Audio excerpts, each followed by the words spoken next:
Very good morning to all of you दोस्तों। स्वागत करते हैं आप सभी का एजुकेशन की 2.0 पे। अगर आप इस चैनल पे नए हैं तो प्लीज चैनल को सब्सक्राइब करें। आज के इस वीडियो के माध्यम से एक नई भर्ती का अपडेट आप तक पहुंचा रहे हैं। रेलवे कोच फैक्ट्री की नई रिक्रूटमेंट है। ये नई रिक्रूटमेंट डिफरेंट डिफरेंट पोस्ट के लिए है, तो आप इस वीडियो को कंप्लीट देखिएगा। 550 पदों की टोटल वैकेंसी है। 10वीं पास और आईटीआई कर रखा आपने तो आपके लिए ये सीधी रिक्रूटमेंट है, कोई एग्जाम नहीं है, सीधी भर्ती है यहाँ पे। लेकिन लिंक भी एक्टिवेट हो चुका है, तो आप लोग प्लीज वीडियो को अंत तक देखिएगा। सारी योग्यता हम आपको यहाँ पे साझा करेंगे। फॉर्म को कब से और कब तक आवेदन करना है ये भी जानकारी आपको देंगे, और क्या यहाँ पर स्टाइपेंड मिलेगा या सैलरी मिलेगी इसके बारे में भी जानकारी इस वीडियो के माध्यम से देने जा रहे हैं, तो वीडियो को अंत तक जरूर देखिए। अगर आप हमारे YouTube चैनल के माध्यम से बिहार में दरोगा बहाली की प्रक्रिया की तैयारी करना चाहते हैं तो आपको टेस्ट प्रैक्टिस में जोड़ना होगा।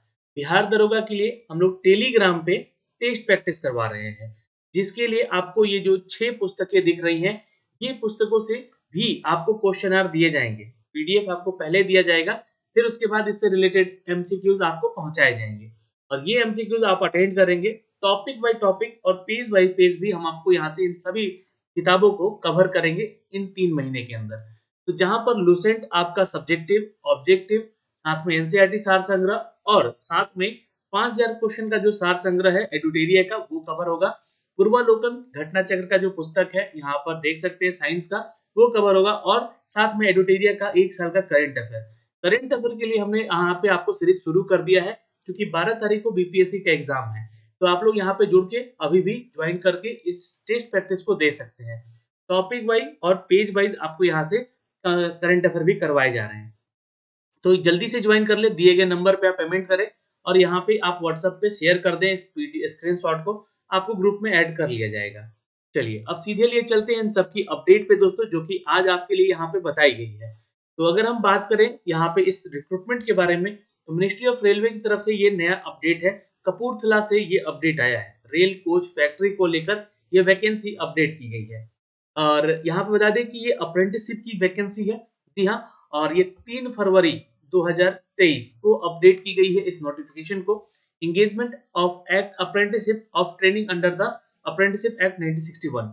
तो देखिए, ये एक कोई परमानेंट जॉब नहीं होता है, ये जो है आपका एक ट्रेनिंग बेस्ड जॉब होता है, जो कि आपको 1 साल के लिए या 2 साल के लिए आपको रिक्रूट किया जाता है। आपको आपकी ट्रेनिंग करवाई जाती है। इस ट्रेनिंग के दौरान आपको स्टाइपेंड भी मिलता है सैलरी के तौर पे, तो आप यहाँ पे जुड़ सकते हैं। और ये रेलवे की रिक्रूटमेंट है, रेलवे का अप्रेंटिसशिप है, तो आपको जरूर करना चाहिए। 550 पदों की टोटल यहाँ पे एंगेजमेंट है। एक्ट अप्रेंटिसशिप 1961 के तहत आपका यहाँ पे ट्रेनिंग कराया जाएगा। ये ट्रेनिंग होगा आपका टेक्निकल ट्रेनिंग, जो कि centre rail coach factory Kapurthala में होगा। आपको बता दें कि अप्रेंटिसशिप एक्ट 1961 के तहत यहाँ पे डिफरेंट कुछ ट्रेड्स हैं, जिनके लिए आपको यहाँ पे बुलाया जा रहा है। Eligible candidate can register their application online on the prescribe proforma on the authorised website. ये आपका ऑथराइज्ड वेबसाइट है, जिसपे कि जाके आपको जो है अपना रजिस्ट्रेशन करना है of rail coach factory Kapurthala का। 4 मार्च से लेकर ये आपका, जी सॉरी, 4 मार्च तक जो है ये आपका फॉर्म भरा जाएगा। मतलब यहाँ पे फॉर्म या एप्लीकेशन जो है आपका लिया जाएगा, तो थोड़ा ध्यान से, और 4 मार्च से पहले ही इसका आवेदन जरूर कर लीजिएगा। कौन-कौन से वो डिफरेंट ट्रेड्स हैं जहाँ पे आपको अप्लाई करना है? तो फीटर का है, जहाँ पे 109 जनरल कैटेगरी में है। टोटल बात करें तो 215 पोस्ट है। वेल्डर के लिए यहाँ पे 230 पोस्ट है। मैकेनिस्ट के लिए यहाँ पे 5 पोस्ट है। पेंटर के लिए यहाँ पे दोस्तों 5 पोस्ट है। कारपेंटर के लिए यहाँ पे 5 है, और कारपेंटर के लिए 5 है, और इलेक्ट्रीशियन के लिए यहाँ पे 75 है। और एसी जो रेफ्रिजरेटर मैकेनिक्स को लेकर यहाँ पे अपडेट किया गया, वो 15 पोस्ट। कुल मिला के यहाँ पे 550 पदों की ये संख्या है, जहाँ पे सीट है, जहाँ पे आपका ट्रेनिंग आपको सेलेक्ट करना है।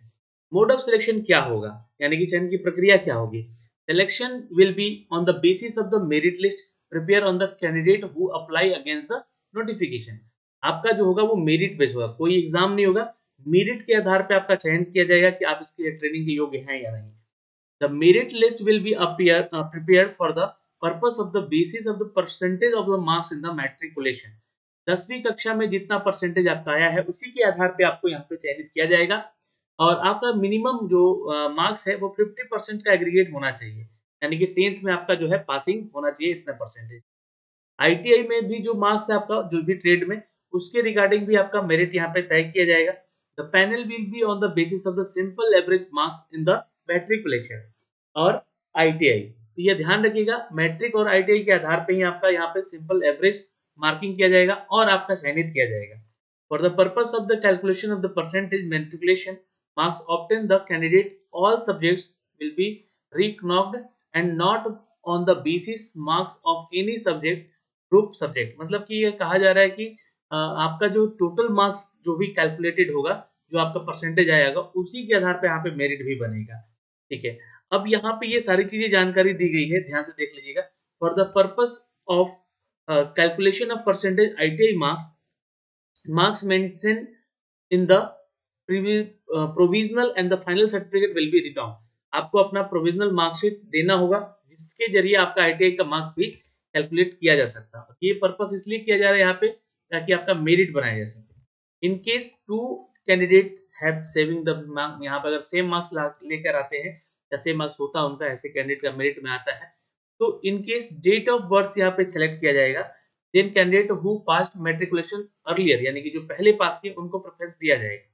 A final merit list will be prepared trade wise, community wise and equal to the member of slots। ये इसके अनुसार जो है आपका यहाँ पे चयन किया जाएगा दोस्तों। ठीक है, आपका मेरिट बनेगा, उसका फिर कैटेगरी चेक किया जाएगा। अब कैटेगरी बिलो है यानी एससी एसटी में है तो आपको प्रेफरेंस पहले मिलेगा, ओबीसी में तो उसके बाद मिलेगा, तब जाके जनरल मिलेगा। Candidate finally enlisted would be subject to the verification of the original testimonial and the being found fit the appropriate medical examination। The medical certificate should be the signed by the government authorized। तो ये है आपका medical certificate मांगा जा रहा है, जो कि गवर्नमेंट डॉक्टर के तहत आपका साइन होना चाहिए कि आप फिजिकली फिट है, मेंटली फिट है। ये चीजें आपको यहाँ से देनी होगी बनवा के। During the online registration form, ये ध्यान रखेंगे आप लोग, यहाँ पे आपको एप्लीकेशन फॉर्म भरते समय रजिस्ट्रेशन नंबर आपको हमेशा रखना होगा अपने पास, उसका प्रिंट आउट जरूर करके रख लीजिएगा। और ये आपको अपने जितने भी डॉक्यूमेंट्स के साथ जो है, ये आरसीएफ कपूरथला में करस्पॉन्डेंस के लिए आपको लगेगा यहाँ पे जब जाएंगे आप आवेदन करने। एलिजिबिलिटी कंडीशन क्या है यहाँ पे, ये देख लेते हैं। The candidate should have the 15 years and age of the should not have completed 24 year. मतलब 15 से लेकर 24 साल तक के छात्र ही इसको आवेदन करेंगे। एज क्राइटेरिया डेट जो है 31 मार्च 2023 रखा गया। अपर एज में आपको छूट भी मिलेगा, अपर एज रिलैक्सेशन भी मिलेगा, जैसे कि 5 साल का एससी एसटी के लिए और 3 साल का ओबीसी के। फॉर द पर्सन डिसेबल्ड उनको 10 साल का छूट यहाँ पे मिलेगा। तो ये एज को लेकर यहाँ पे कैटेगराइज किया गया है आपके कैटेगरी को, और यहाँ पे आपको छूट भी मिलेगी। फिजिकली हैंडीकैप्ड है तो आपको भी यहाँ पे 40% से एबव है तो ही आपको यहाँ पे रिलैक्सेशन मिलेगा। और मिनिमम एजुकेशन क्वालिफिकेशन मैट्रिकुलेशन होना चाहिए। लेकिन अगर आपने यहाँ पे 10+2 कर रखा है, परसुइंग है with the 50% marks, then you can also apply for this with the trade ITI। ये ध्यान रखिएगा, ITI आपका होना चाहिए जो कि NCVT के तहत जो है आपका रिकॉग्नाइज होना चाहिए। National council of vocational training कहते हैं NCVT को।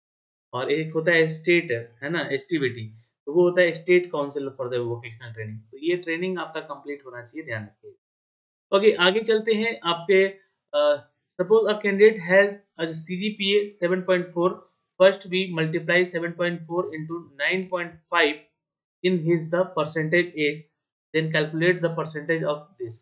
ये इसका परसेंटेज निकलेगा ना। 7.4 CGPA है तो उसको 9.5 से मल्टीप्लाई कीजिएगा, उनका परसेंटेज निकल कर आ जाता है। तो इस तरह से कैलकुलेट किया जाएगा आपका CGPA वालों का।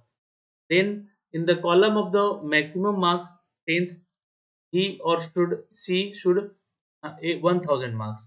ये आपका कॉलम रहेगा जिसमें कि आपको कैलकुलेट किया जाएगा, और आपका कॉलम मार्क्स जो होगा उसमें आपको बताना होगा 10th में कितना मार्क्स है, 1000 नंबर पे आए हैं या 700 नंबर पे सिलेक्ट होकर आए हैं, उस तरीके से आपका कैलकुलेशन किया जाएगा। फॉर्म का फीस भी यहाँ से 100 रुपये चार्ज लिया जा रहा है, जो जनरल कैटेगरी में है, ओबीसी में है, EWS में। लेकिन SC ST से हैं आप तो यहाँ पे फीस बिल्कुल मत दीजिएगा, आपके लिए यहाँ पे फीस माफ है यहाँ पे। ओके, ये सारी चीजें हैं आप यहाँ पे इसका फॉर्म भर सकते हैं। फॉर्म को कैसे भरना है यहाँ पे पैरा नंबर 10 में दिया गया है। आप इसका ऑफिशियल वेबसाइट पे जाएंगे और ये वेबसाइट अभी कल से ओपन हो जाएगा दोस्तों। आरसीएफ के ऑफिशियल वेबसाइट पे जाके जो है अपना सारा बायोडाटा वगैरह आपको केयरफुली अपलोड करना है, करेक्ट जानकारी यहाँ से आपको देना होगा दोस्तों। एक ईमेल और एक मोबाइल नंबर अपने पास जरूर रखिए जो कि एक्टिव होगा, यहाँ से वो सारी चीजें मांगी जाएंगी जो कि आपको एग्जाम में लगेंगे।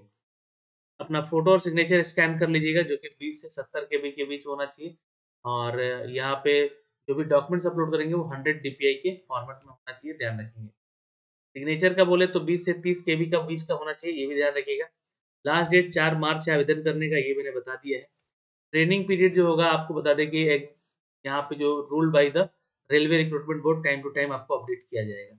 एक्ट अप्रेंटिसशिप एक्ट 1961 के तहत यहाँ पे 1 साल का ट्रेनिंग आपको दिया जाता है, बट ये आपको एक्सटेंड भी किया जा सकता है। एग्रीमेंट होगा आपका एक यहाँ पे, जैसे आप ज्वाइनिंग करते हैं, और मेडिकल फिटनेस होगा, जो भी आपको यहाँ पे अपडेट किया गया है, आपको देना होगा अपना मेडिकल फिटनेस कि आप फिजिकली और फिजिकली फिट है। और कोई भी आपको डाउट होता है तो ये हेल्प डेस्क नंबर यहाँ पे दिए गए हैं, आप इनसे कांटेक्ट कर सकते हैं, पूछ सकते हैं जानकारी। इंपॉर्टेंट इंस्ट्रक्शन दिए गए हैं जो कि हमने आपको बता दिए हैं। फॉर्म को भरते समय थोड़ा सा ध्यान रखिएगा, कोई गलती से भी अपना इनपुट वहाँ पे पुट मत कर दीजिएगा। ये इसका फॉर्म भी है, इस फॉर्म को भी एक बार जरूर देख लीजिएगा। नेक्स्चर 1 में यहाँ पर आपको अपडेट किया गया, ये मेडिकल सर्टिफिकेट को लेकर इसी फॉर्मेट में आपका मेडिकल सर्टिफिकेट बनेगा। तो दोस्तों, हमने वो सारी जानकारी आपको यहाँ से दी। अगर फिर भी आपका कोई डाउट होता है तो आप प्लीज कमेंट सेक्शन में कमेंट करके जरूर पूछ लीजिएगा। जय हिंद।